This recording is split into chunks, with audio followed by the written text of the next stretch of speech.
आज हम पढ़ने जा रहे हैं मुंशी प्रेमचंद की अमर कहानी कफन।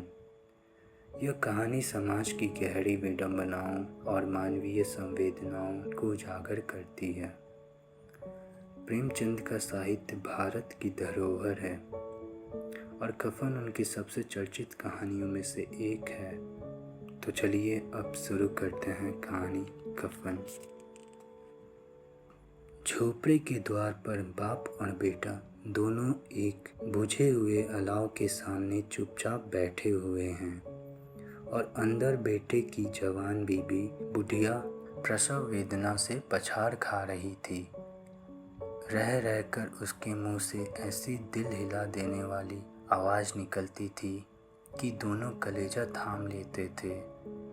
जाड़ों की रात थी, प्रकृति सन्नाटे में डूबी हुई, सारा गांव अंधकार में लय हो गया था। घीसू ने कहा, मालूम होता है बचेगी नहीं। सारा दिन दौड़ते ही गया। जा देख तो आ। माधव चिढ़कर बोला, मरना ही है तो जल्दी मर क्यों नहीं जाती? देख कर क्या करूं? तू बड़ा बेदर्द है बे। साल भर जिसके साथ सुख चैन से रहा, उसी के साथ इतनी बेवफाई। तो मुझे तो उसका तड़पना और हाथ पांव पटकना नहीं देखा जाता। चमारों का कनबा था और सारे गांव में बदनाम।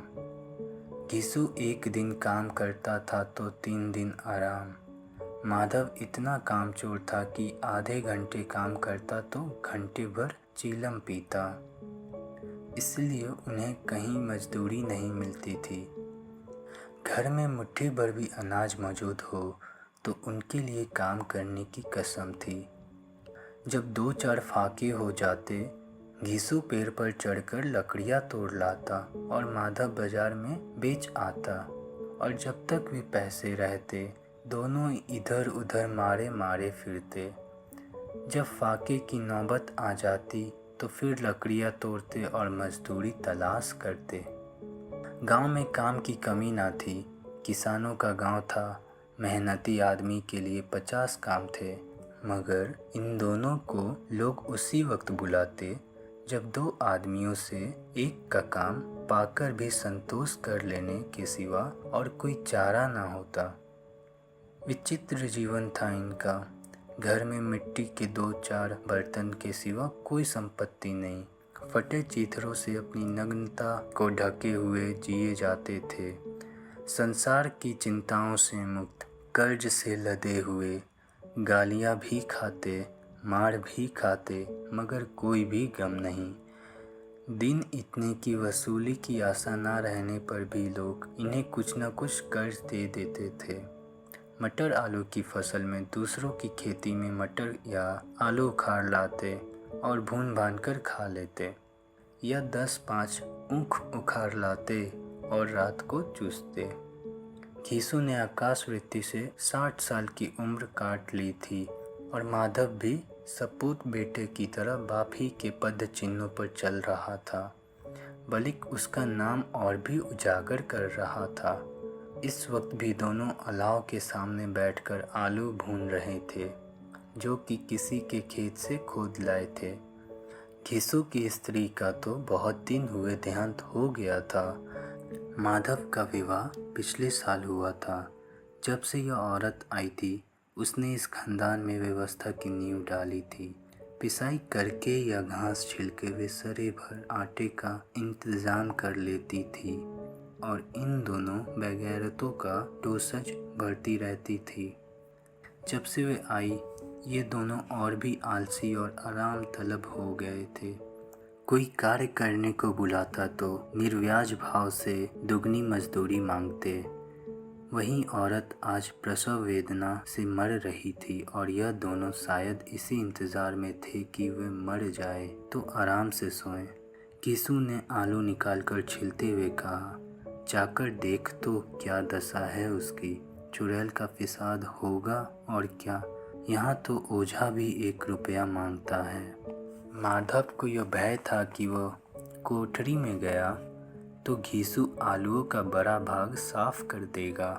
बोला, मुझे वहाँ जाते डर लगता है।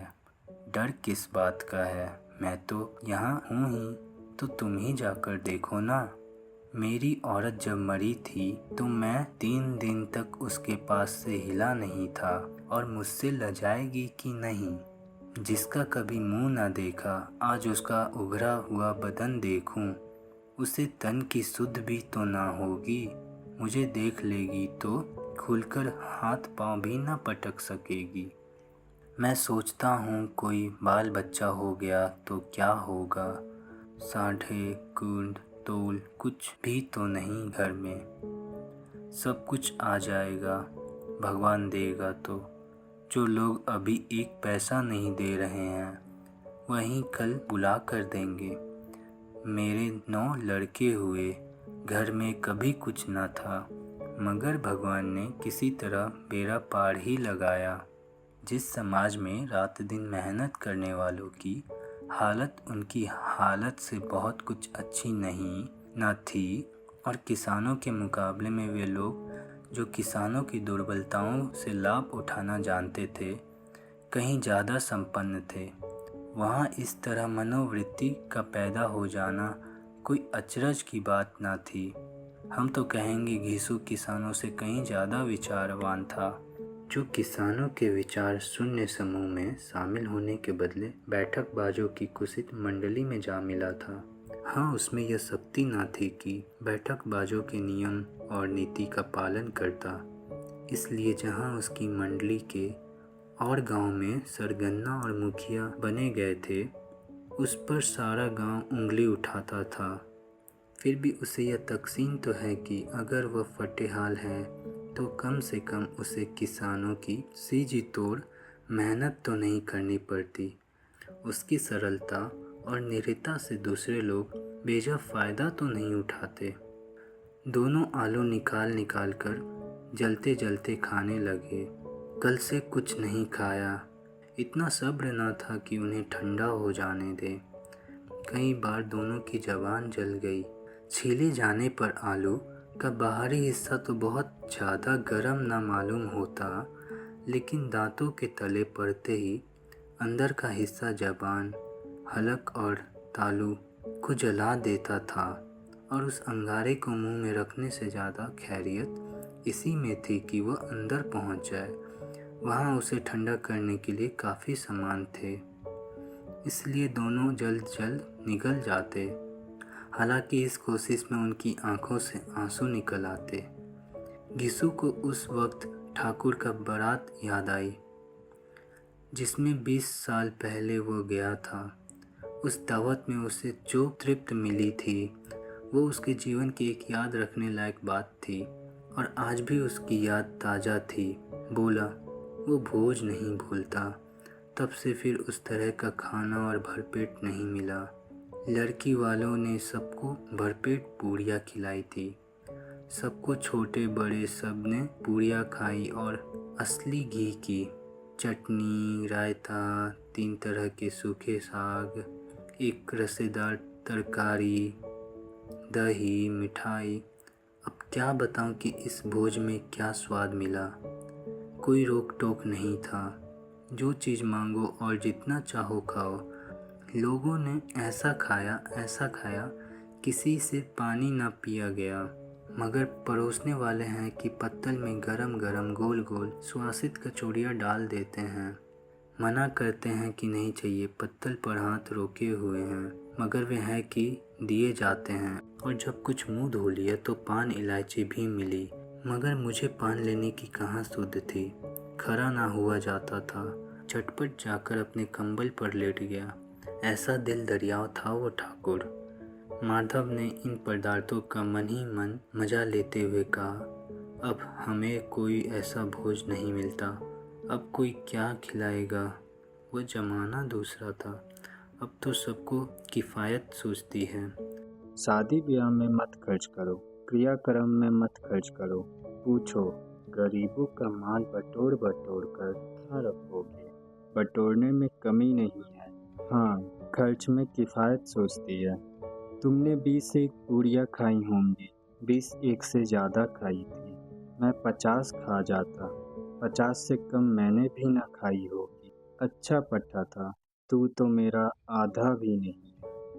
आलू खाकर दोनों ने पानी पिया और वहीं अलाव के सामने अपनी धोतियां ओढ़कर पांव पेट में डाले सो रहे, जैसे दो बड़े बड़े अजगर गुठलियां मारे पड़े हों। और बुढ़िया अभी तक करहा रही थी। सवेरे माधव ने कोठरी में जाकर देखा तो उसकी स्त्री ठंडी हो गई थी। उसके मुंह पर मक्खियां भिनक रही थी। पथराई हुई आंखें ऊपर टंगी हुई थी। साड़ी दे धूल से लथपथ हो रही थी। उसके पेट में बच्चा मर गया था। माधव भागा हुआ घीसू के पास आया। फिर दोनों जोर जोर से हाय हाय करने लगे और छाती पीटने लगे। पड़ोस वालों ने यह रोना धोना सुना तो दौड़े हुए आए और पुरानी मर्यादा के अनुसार इन अभागों को समझाने लगे, मगर ज़्यादा रोने पीटने का अवसर न था। कफन और लकड़ी की फिक्र करनी थी, पर घर में तो पैसा इस तरह गायब था कि जैसे चील के घोंसले में मांस। बाप बेटे रोते हुए गांव के जमींदार के पास गए। वह इन दोनों की सूरत से नफरत करते थे। कई बार इन्हें अपनी हाथों से पीट चुके थे। चोरी करने के लिए, वादे पर काम पर न आने के लिए। पूछा, क्या है बे घिसुआ, रोता क्यों है? अब तो तू कहीं दिखाई भी नहीं देता। मालूम होता है इस गांव में रहना नहीं चाहता। घिसू ने जमीन पर सिर रखकर आंखों में आंसू भरे हुए कहा, सरकार, बड़ी विपत्ति में हूँ। माधव की घरवाली रात को गुजर गई। रात भर तड़पती रही सरकार। हम दोनों उसके सिरहाने बैठे रहे।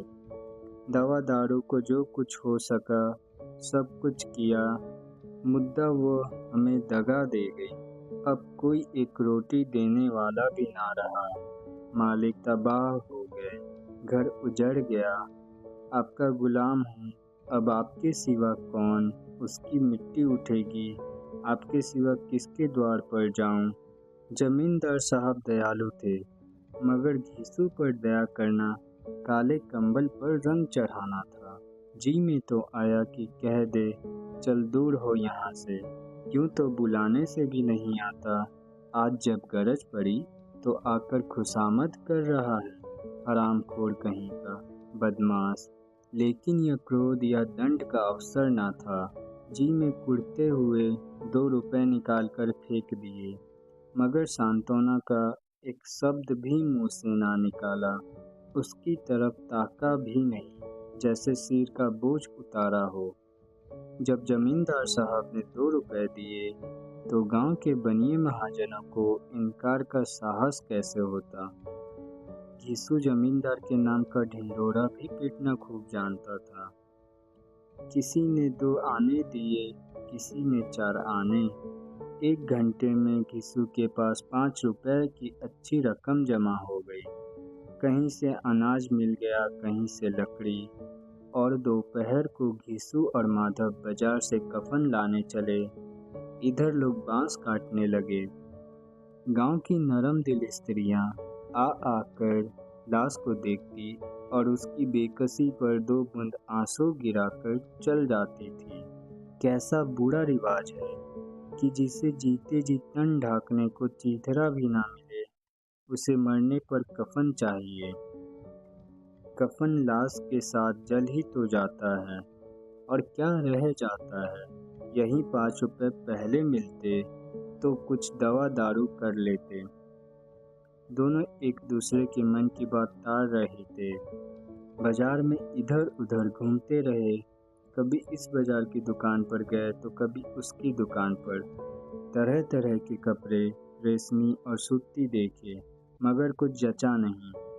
यहाँ तक कि शाम हो गई, तब दोनों ना जाने किस देवी प्रेरणा से एक मधुशाला के सामने जा पहुँचे और जैसे किसी पूर्व निश्चित योजन से अंदर चले गए।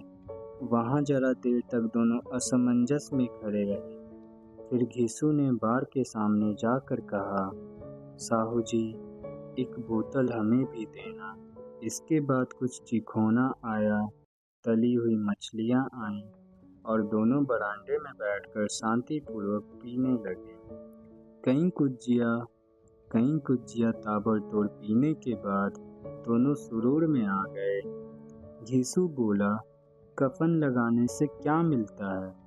आखिर जल ही तो जाता, कुछ बहू के साथ तो ना जाता। माधव आसमान की ओर देखकर बोला, मानो देवताओं को अपनी निष्पापता का साक्षी बना रहा हो।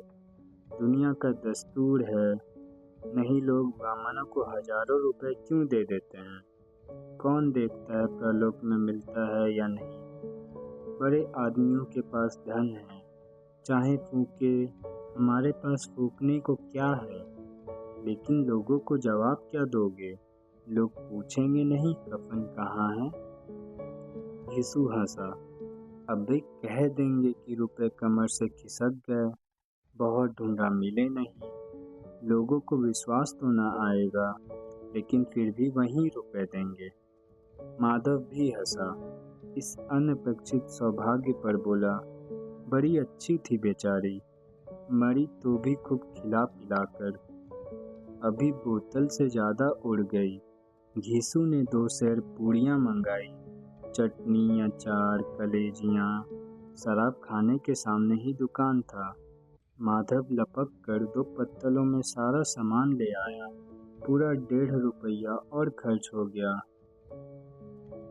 ज्यों-ज्यों अंधेरा बढ़ता था और सितारों की चमक तेज होती थी, मधुशाला की रौनक भी बढ़ती जाती थी। कोई गाता था, कोई डींगे मारता था, कोई अपने संगी के गले लिपटा जाता था, कोई अपने दोस्त के मुंह से कुल्हड़ लगाए देता था।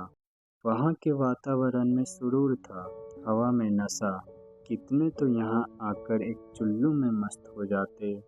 शराब से ज़्यादा वहाँ की हवा उन पर नशा करती, जीवन की बाधाएं खींच लाती थी और कुछ देर के लिए वो भूल जाते थे कि वो जीते हैं या मरते हैं, या ना जीते हैं ना मरते हैं। और यह दोनों बाप बेटा अब भी मजे ले लेकर चुस्कियाँ ले रहे थे। सबकी निगाहें इन्हीं की ओर जमी हुई थी। दोनों कितने भाग्य के बली हैं, पूरी बोतल बीच में है। भरपेट खाकर माधव ने बची हुई पूड़ियों का पत्तल उठाकर एक भिखारी को दे दिया, जो खड़ा इनकी ओर भूखी आंखों से देख रहा था। और देने के गौरव, आनंद और उल्लास का उसने अपने जीवन में पहली बार अनुभव किया। यीशु ने कहा, ले जा, खूब खा और आशीर्वाद दे। जिसकी कमाई है वह तो मर गई, पर तेरा आशीर्वाद उसे जरूर पहुँचेगा। रोए रोए से आशीर्वाद दे, बड़ी गाड़ी कमाई के पैसे हैं। माधव ने फिर आसमान की तरफ देखकर कहा, वह वैकुंठ में जाएगी दादा, वह वैकुंठ की रानी बनेगी। यीशु खड़ा हो गया और जैसे उल्लास की लहरों में तैरता हुआ बोला, वैकुंठ में जाएगी, किसी को सताया नहीं, किसी को दबाया नहीं। मरते मरते हमारी जिंदगी की सबसे बड़ी लालसा पूरी कर गई। वह न वैकुंठ में जाएगी तो क्या यह मोटे मोटे लोग जाएंगे, जो गरीबों को दोनों हाथों से लूटते हैं, जो अपने पाप को धोने के लिए गंगा में नहाते हैं और मंदिरों में जल चढ़ाते हैं। श्रद्धालुता का यह रंग तुरंत ही बदल गया। अस्थिरता नशे की खासियत है। दुख और निराशा का दौरा हुआ। माधव बोला, मगर दादा, बेचारी ने जिंदगी में बड़ा दुख भोगा, कितना दुख झेलकर मरी। वह आंखों पर हाथ रखकर रोने लगा, चीखें मार मार कर। यीशु ने समझाया, क्यों रोता है बेटा, खुश हो कि वो माया जाल से मुक्त हो गई, जंजाल से छूट गई। बड़ी भाग्यवान थी जो इतनी जल्दी माया मोह के बंधन तोड़ दिए। और दोनों खड़े होकर गाने लगे, ठगनी क्यों नैना झमकावे, ठगनी।